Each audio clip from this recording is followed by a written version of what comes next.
The crisis in the energy sector escalates, with the federal government considering the best way to intervene. Prices might be rising, but that hasn't stopped the DIY shoppers, and rents are set to surge after vacancy rates hit a record low. It's Friday, the 3rd of June, 2022. Welcome to Fear and Greed, Australia's most popular business podcast. I'm Michael Thompson, and good morning, Sean Aylmer. Good morning, Michael. Looking forward to your weekend? I am, and you know what I'm looking forward to in particular, Sean? What, Michael? This is going to be a promo. I can feel it already. I'm thinking about sunny weather, getting out, kids' sport. No? Anything like that? No. It's got that feel of a free plug coming up, doesn't it? And funnily enough, it is. This is actually a free plug for our weekend edition of Fear and Greed, which, look, you might be excused for thinking that, it's a weekend edition. It's just going to be a wrap of things that have happened. No. This is you and me, Sean, basically going head to head. We each pick out our basically the biggest story of the week and our favorite story and the sleeper story and the most remarkable story. And then we try and convince each other of who has the better stories. And of course, we can never agree because we're both a little bit competitive. That's right. And in fact, we don't really convince each other. We have to convince Adam Lang, who's our adjudicator. And a lovely fella, Adam, in case you're listening right now and you're thinking about adjudicating in the next 24 hours. Lovely fella. Adam adjudicates on your and my competitiveness. Well, I hope he marks you down just for being the worst suck-up in history, because that was just disgusting. But well played. I would have done it if I'd thought of it, so you did well. But look, that comes out on Saturday morning, so make sure you've hit follow on the podcast so that you get that early on Saturday morning. You can listen to it at any point over the weekend, but it is a fantastic inclusion to your weekend. Sean, plenty to talk about today, though, and you've got a great chat coming up after the show. You're speaking to Paul Nicolau from Business Sydney. He might be from Business Sydney, but he's talking about an issue that affects the whole country. Yes, that's right. Paul has a long history as a lobbyist, maybe he wouldn't like me saying that, but we talk a lot about it. He's got a solution to the employment crisis that's going on at the moment. Really interesting idea he's got, and fairly pragmatic as well. Yeah, no, it's a really good chat, but we'll talk more about that a little bit later on. The main story this morning, Sean, is all about the energy crisis. And new Federal Energy Minister Chris Bowen yesterday called for his state and territory counterparts to meet next week with regulators to address the crisis that we're in the middle of. Yes, he said Australian energy markets are facing a perfect storm, but he stopped short of actually ruling anything in or out in terms of specific action ahead of next week. He wants the Pollies to meet with the Australian energy market operator. The market's pretty much at breaking point. On Wednesday, the National Electricity Market forecast a low reserve for Victoria, South Australia and Tasmania this month. Now, some participants will be unable to source sufficient gas to supply power stations. Producers in Queensland will now send down some supply to help the southern states. Of course, amidst all this, prices have soared. That hurts households and business users. It also hurts the energy retailers because they're restricted from what they can charge, but what they've got to pay has gone through the roof. It is a massive problem for the economy and for households, for businesses and for retailers. Sean, I'll be interested in your take on this, because it seems like this is a really pivotal moment for energy policy, because until this year, all the headlines were about reducing carbon emissions, and the federal election showed that the electorate agreed with that. But in recent weeks, it seems like it's become a lot more basic. It's just become about keeping the lights on. Yes, and different players in the market have been able to push forward their take on that. They've had a lot more airtime recently. For example, yesterday, the chief executive of Origin Energy, Frank Calabria, who oversees Australia's biggest coal-fired generator, called for the government and industry to work together to get troubled coal-powered generators working again. We weren't hearing that 6 months ago, that's for sure. The New South Wales government yesterday recommended that the state's Independent Planning Commission approve the expansion of a coal mine in Mount Pleasant, based in the Hunter region. And Sean, Santos boss Kevin Gallagher wants to accelerate development of its controversial Narrabri coal seam gas project in New South Wales. Exactly. I mean, nothing like a supply crunch to force a point. Mr. Gallagher, who has previously said oil and gas will be around for decades, believes the scarcity of new developments is frightening. That was his word. The Narrabri project, which has faced opposition from the get-go, will supply the domestic gas market. And if you're unsure whether we need it, well, the last few weeks has shown we really do.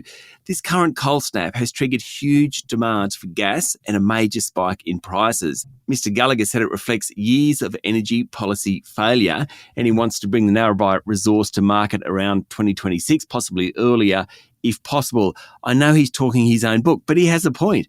We don't have enough energy supply at the moment to meet demand, and as we head into winter, it's a very, very difficult situation, very, very messy. Very messy and slightly controversial. So let's move away from energy at the moment, Sean. What happened on local markets yesterday?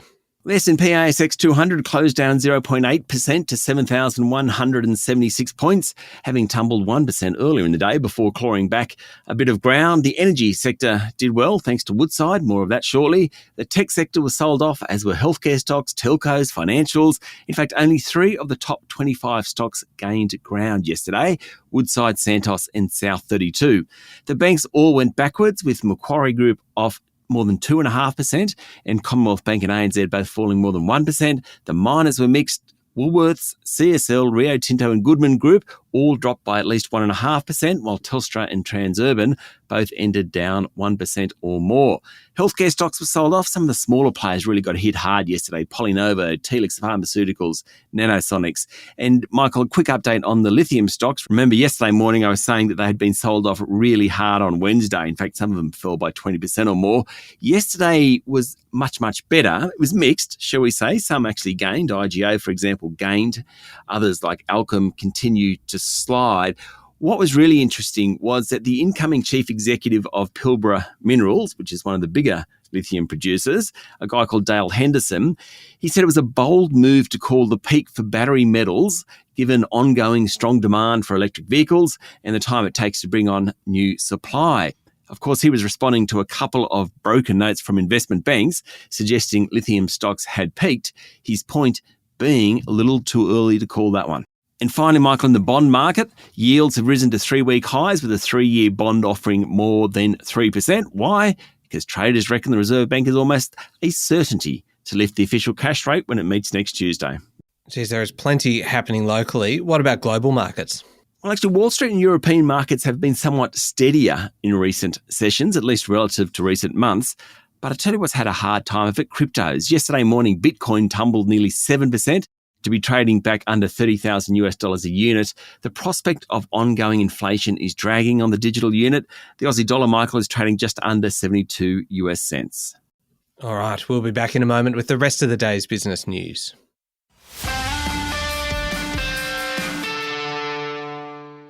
Sean, I mentioned this one at the top of the show. Wesfarmers boss Rob Scott says customers are spending at Bunnings and came up with little significant change in behaviour, notwithstanding inflation and rising interest rates. Yeah, well, he agrees that spending could slow. It just ain't happening yet. Bunnings is having a really good time of it. Consumer demand is still healthy. Wesfarmers, a top 10 company which also owns Target, Officeworks and a chemicals and fertiliser business, among others, is actually looking at expanding its business, particularly its Mount Holland lithium project. It wants to build up its health division and it wants to accelerate its One digital operations. The latter will help with its retail business by driving better data about customers. Wesfarmers is really the last of the great conglomerates on the ASX. Its share price closed down 0.7% yesterday, but it's a great bellwether for how the economy is going because it really does have its finger in many pies, so to speak. The new Woodside Energy hit the bourse yesterday and it was a pretty strong first day performance, wasn't it? Yeah, it was up 5%, which is almost the best on the market on the day. Woodside Energy, of course, is the old Woodside Petroleum plus the BHP petroleum assets. It's got a market capitalisation of around $57 billion, making it the 9th biggest company on the ASX. That's behind Fortescue. That comes in at number 8, but it's bigger than Wesfarmers, it's bigger than Telstra, it's bigger than Woolworths and Coles. So it's a significant company. Its annual production will be almost double what the old Woodside produced. There was some fallout yesterday for BHP. Ratings group S&P cut its BHP rating from A to A-, saying it had slightly less robust financial profile than its peers Rio Tinto and Glencore. Sean, it's hard keeping up with everything that's happening in the housing market. Now we're hearing that we should prepare for higher rents after vacancy rates fell to their lowest level on record across the capital cities. That's right. Rental availability has tumbled, with Melbourne leading the way, down more than 8% last month. Quite an incredible move in just 31 days. That's according to online property group Domain. Across the combined capitals, rental stock fell by 5.4%. Vacant rental stock is now at a record low, and a key ingredient why rents will soon jump. It's a really different story from 2 years ago in the midst of the pandemic, when rents were actually falling. Last month, Sydney's vacant rentals fell 3.3%, and there were 5% drops in Brisbane and Perth. The ACT was down more than 7%. Sean, we've spoken about the tax office cracking down on inappropriate tax deductions a couple of times, and it's always an interesting conversation. And I just kind of picture people going, this couldn't, this might not be good. And now, just to add to their worries, Chartered Accountants Australia has added a few more things to the list. Yes, look, we are straying a little bit from fear and greed's raison d'etre in terms of telling the news, but it is very entertaining. So apparently, some of the more colourful tax deductions claimed, though not necessarily allowed in recent years: pet dogs, Disneyland trips, and high-heeled shoes. How on earth would you try to justify a trip to Disneyland as a work expense? Marketing expense, perhaps? I don't know. There's also been a jump in private household expenses being claimed. No surprises, since we're all working from home. But things like food, rent and transport have really risen, not always legitimately. According to The Australian, there's also been claims for cosmetic surgery, post-COVID family reunion flights, and my personal favourite, a football club membership as a stress relief. Do you think the ATO has a sense of humour at all? Do you reckon they would give such things as points for creativity? Or maybe the first time they look at it, but maybe the 83rd time, no. No, it probably the sense of humour starts to wear a little bit thin by that stage. All right, now, Sean, we mentioned a few days ago that US President Joe Biden had tweeted about baby formula maker Bubs Australia coming to the rescue of the formula shortage in the States. The first shipments to the US will leave Melbourne next week. Very exciting. Around 1.25 million tins of Bubs infant formula will head to the US over the next few weeks. Operation Fly Formula is what it's called, by Joe Biden. It was launched by him to address the lack of product in the world's biggest economy, and Bubs Australia is a big winner. Operation Fly Formula. There's not much creativity's gone into that one, really, is it? Yeah, that's right. Well, they're actually using government planes to get the product across there. That's where the Fly Formula comes from. Oh, I mean, it's logical. It's just not particularly exciting, is it? Joe Biden needs to talk to the people at the ATO and get some thoughts on creativity from them. Sean, let's move on. Australia's trade balance increased by more than $750 million in April to a surplus of $10.5 billion. Exports jumped sharply, in part due to a rise in LNG sales, while exports and imports of travellers, that's people coming into the country and leaving it, also rose. Rural exports were higher, imports were off somewhat due to a drop in car purchases and manufacturing imports. The ASX, Sean, that I'm referring to there, the company, not the exchange, has appointed its first female chief executive. Helen Lofthouse will replace long-serving Dominic Stevens. Ms. Lofthouse has been at the company since 2015 and beat out a bunch of external candidates. Good luck to her. It won't be an easy job. No, certainly not. And former High Court Chief Justice Sir Jared Brennan has died. Yes, as new Attorney General Mark Dreyfus said, he was a brilliant legal mind who devoted his life to the law.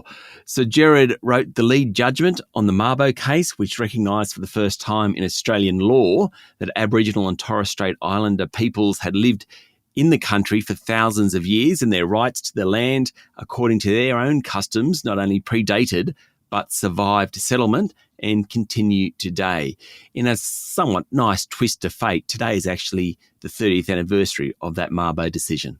All right, now moving on to overseas news, Sean, and China has given New Zealand a clip across the year, euphemistically, of course, reminding Wellington of the country's reliance on China as a trading partner.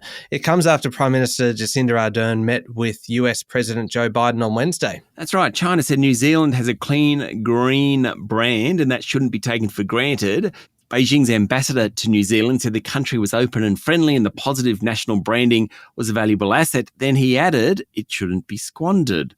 New Zealand has recently expressed concern over China's economic and diplomatic approaches to a number of Pacific Island nations. Ms. Ardern has also cautioned against militarisation in the region and questioned China's intentions. Very important relationship, this one, to New Zealand. 30% of all New Zealand exports go to China and 23% of imports come from there. Just a quick one, Sean. Saudi Arabia says it will raise its oil production if Russia's output falls substantially, which should really take some heat out of the market. It should. A report in the Financial Times said even though the kingdom has resisted calls from the White House to increase production, it does realise the need for spare production capacity just in case. Oil prices, as a result, have fallen back somewhat over the past 36 hours or so. And finally, Sean, it's been, 3 days, I think, since we last spoke about Elon Musk. Fortunately, the Elon Musk drought is over. We have a reason to discuss him again today. He's given up on the hybrid work idea. Yeah, very, very non-tech of him, Michael, I'd like to say. He's just letting the team down here. He wrote an email to all Tesla staff. He titled it, To Be Super Clear. To be super clear. And he said, I quote, everyone at Tesla is required to spend a minimum of 40 hours in the office per week. Moreover, the office must be where your actual colleagues are located, not some remote pseudo office. If you don't show up, we'll assume you have resigned. Oof, tell them, Elon.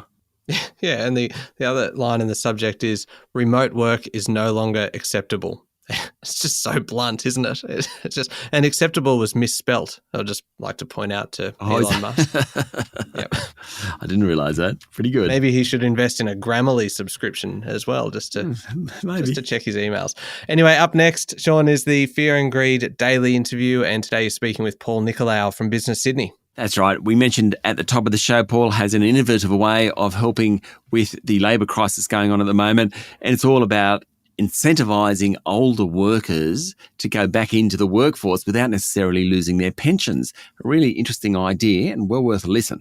Yeah, it sure is. It's coming up next in the Fear and Greed playlist on your podcast platform or at fearandgreed.com.au. Thank you, Sean. Thank you, Michael. It's Friday, the 3rd of June, 2022. Make sure you're following the podcast and join us online on LinkedIn, Twitter and Facebook. I'm Michael Thompson, and that was Fear and Greed. Have a great day.